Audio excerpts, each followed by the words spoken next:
Ladies and gentlemen, welcome to another episode of the NBA Coverage. Before we get started, y'all know Dilio. Go ahead and bring it up. Ladies and gentlemen, Get your subs. ladies and gentlemen, we got the Get your subscriber, fucking subs. we got a subscriber giveaway. Just all you got to do is subscribe to the channel, leave a comment on any video, and be entered in for a chance to win $50 on the 1st and 15th of every month. It's that simple, all right? And we're starting to do announcements or shout outs to the winners on the pod so people know that people are winning. But yeah, 1st, 15th, be on the lookout for email. Make sure there is an email in your YouTube bio. So we're contacting you through email. So make sure there's a YouTube in your bio. Also, while you're here, let me backtrack this bad boy. It is February, so we have a free 30-day challenge, Valentine's Day special. It's free. Go ahead and download that bad boy, add to your cart. Go to the purchasing thing, yada yada yada. It'll say $0, and it will be a free Excel file that you can download. It's easy to follow, all that good stuff. Check out our other workout programs here, at home stuff. 30-day challenges are also stuff you can do at home. Don't need a gym. Don't need any equipment. It's all bodyweight stuff. And then we got stuff here at the gym. If you need something very specific, fill this bad boy out, and I can help create a workout program for your special needs and schedule. Also, finalformsubs.com. Get your supplements while you're here. You got to take care of your body. You're going to start working out. You got to make sure you recover. Get your protein. Make sure you drink your fluids. We got hydration powders. Where is it at? My new favorite thing. I got to show you all this stuff right here. Where is it? Where is it? Oh my gosh. I'm going to have to search it. There's creatine, mono. I got a new formula. This bad boy right here. Creatine hydration powder. It's got the five grams of creatine right here, 5,000 milligrams, 5 grams, same thing. And it's also got electrolytes in it. So not only can you get your creatine, it'll help you with getting your electrolytes and staying hydrated. Check that out at finalformsubs.com. All right, let's get straight into it. We're going over the East and the West standings.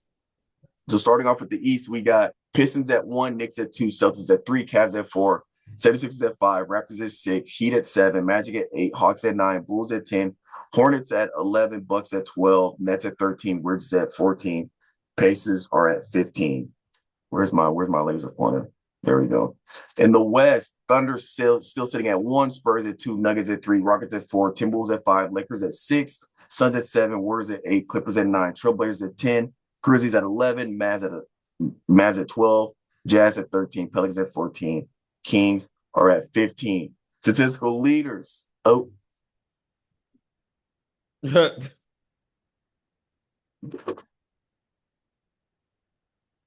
said it says state leaders. I'm dead.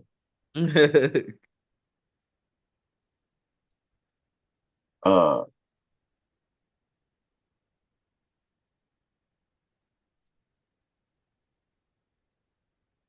oh, okay, there we go. So points per game, Luka Doncic at 33.4, rebounds per game, Karl-Anthony Towns at 11.9, assists per game, Cade Cunningham at 9.8, steals per game, Wallace at 2.1, tied with Kawhi Leonard. At blocks per game, Victor Wembanyama at 2.7, field goal percentage, Rudy Gobert at 70.6, three-point percentage, Luke Kennard 49.7, free throw percentage, Bane at 93.6, minutes per game, Tyrese Maxey at 38.9, turnovers per game, Luka Doncic at 4.2. Let's go over some team rankings. Top 5 offenses, we got OKC, Denver, Miami, Minnesota, Cleveland. Top 5 defense, OKC, Celtics, Pistons, Rockets, Suns. Field goal percentage, Lakers, Denver, OKC, Minnesota, Milwaukee. Top 5 rebounding teams, Rockets, Miami, Knicks, Spurs, Charlotte. Point differential, OKC, Pistons, Celtics, Knicks, and Rockets. And top 5 block teams, Pistons, Wizards, OKC, Rockets, and Philadelphia. Real quick, we got some performance shout-outs. Top 5 performers the past 7 days. Cooper Flagg, 37 points over the past few days and 11.5 rebounds. So 37 points, 11 rebounds, and also 6 assists, playing really, really well. Brandon Ingram, 36.3 points, shooting 50% from the three this past week. So shout out to Brandon Ingram and the Toronto Raptors, who have looking pretty impressive this year, could potentially make a pretty good playoff run.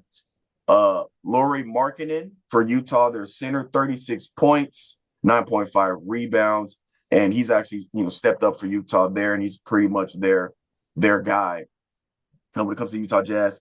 Jalen Johnson for Atlanta, 35.5 points per game, 16.5 assists, and 15.5 rebounds the past 7. So you're talking about a guy that's out here doing it all. Basically a 35-point triple-double the past 7 days. And then Cade Cunningham at the 5th spot, 34.7 points, 13.3 assists, and 6 rebounds there.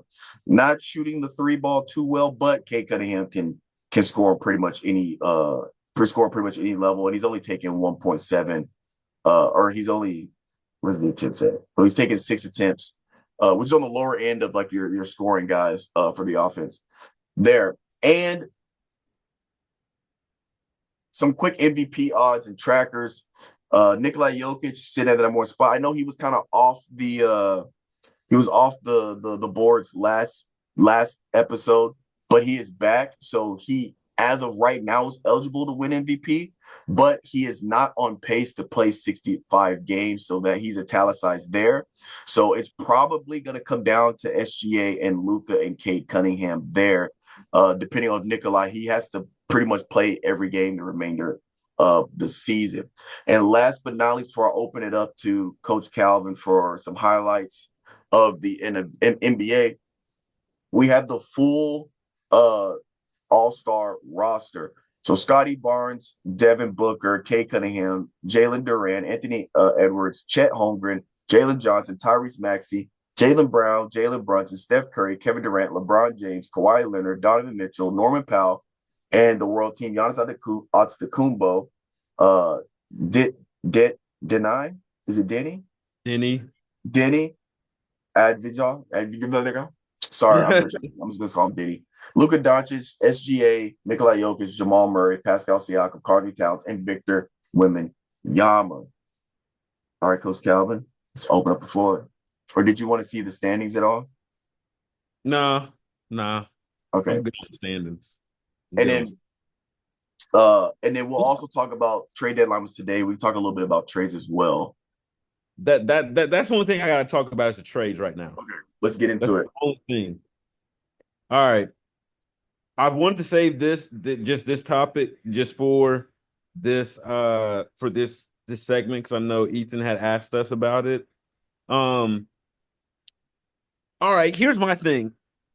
What the hell was the Cavs and the Clippers thinking? I think that was probably the worst trade out of everything.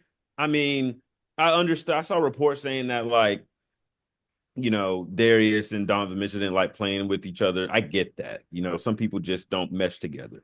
But why are you before I get into my rant, Donovan Mitchell has been playing his ass off for the past 5 years and everything. It just hasn't worked out. If you look at his numbers are ridiculous. And I didn't even notice this until today, really.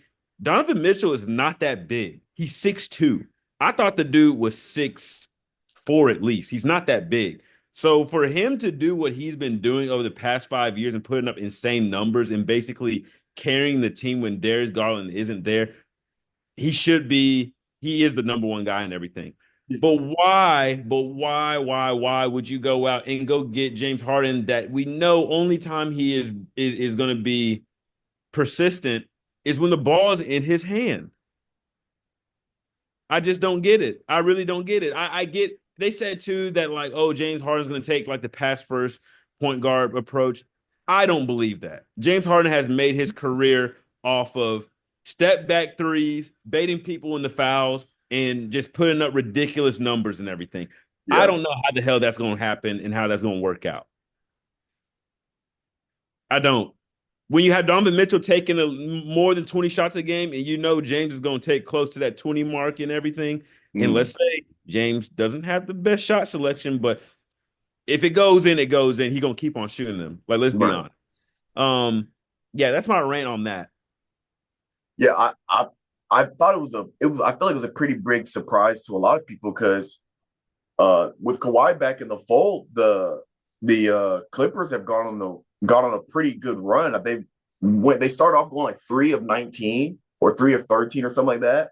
And now they went on a 13-3 run where they've only lost like 4 games out of 20 or something like that. And it was kind of a shock because everything seems to be going well for the Clippers. For him to just one out, it's gonna be interesting to see how it fares for the Cavs because, like I said, Cavs are in a good position. They're fourth. They're in the fourth seed, so it's gonna be very unfortunate if they start sliding because you have basically chemistry issues with Donovan Mitchell and James Harden. Now, if he does take the pass first approach, maybe it works out. I don't know. So yeah, there's a lot of questions with James Harden and the Cavs, but um, My next one, I think John Morant's cooked, bro. why do you think they're in a rebuild stage? No, I don't think because they're in the rebuild stage. I think that okay, a lot of people may say this. They're like, "Oh, Giannis didn't get traded and everything." I think legitimately Milwaukee is trying to find a good place for Giannis to where they get some type of they receive something good and everything, whether it's draft picks or like, a trade that makes sense and everything like that. I think the whole thing with Ja and everything, I feel like he truly does not have any value to go to another team right now. I don't think anybody really wants him. I feel like there's teams that are like, yeah, we can take him, but do we really need him? Like, you know what I'm saying? Yeah. I think it's one of those things. I think that they're definitely going to get. I think they're definitely going to make a move during the offseason and everything. But I was really really surprised to see that they didn't make a move or anything like that. Yeah, it's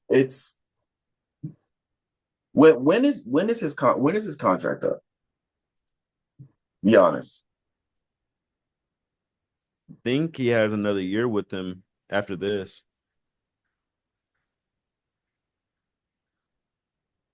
Yeah, 2026, 2027. So he has one more year. He has a player option of $63 million in 2027, 2028.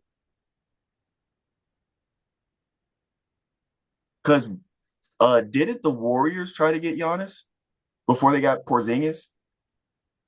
I saw some rumors there. I saw that, but I think that once Milwaukee said that we're not looking to trade him or anything, I think that's when the Warriors backed off and was just like, we got to go after Kristaps. So you do think the end game is to beef up the value of Giannis and then trade him next season before Yeah, the player option?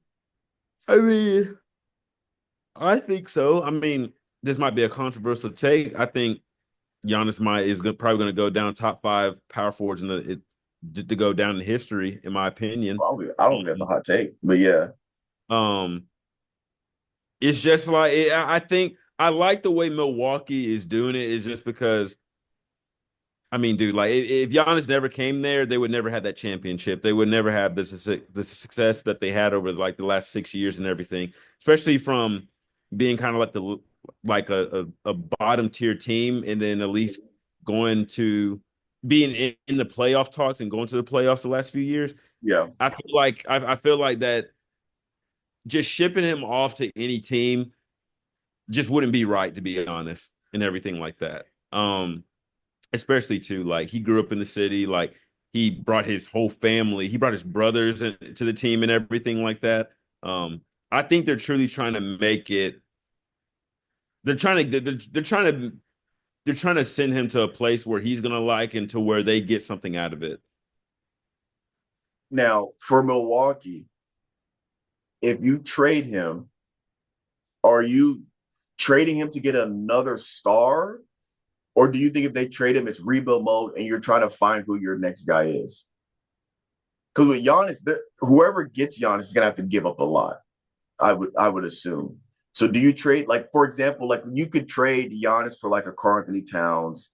I'm just throwing some names out there that you could trade Giannis for. Karl Anthony Towns, like a Victor Wembanyama. Do you trade him like a one-on-one sign and trade for another star to build the team around that?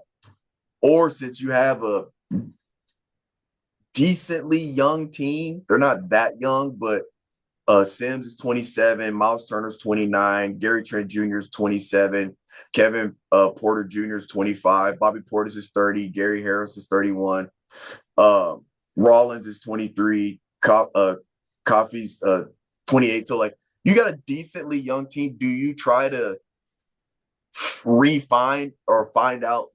Do you find another person to build around, or are you trading for another superstar? It's basically rebuild, or you try to sign and trade for a guy you can insert, have a team around, and try to win a chip off of that. That's tough because what other big man besides Giannis has led a team like that?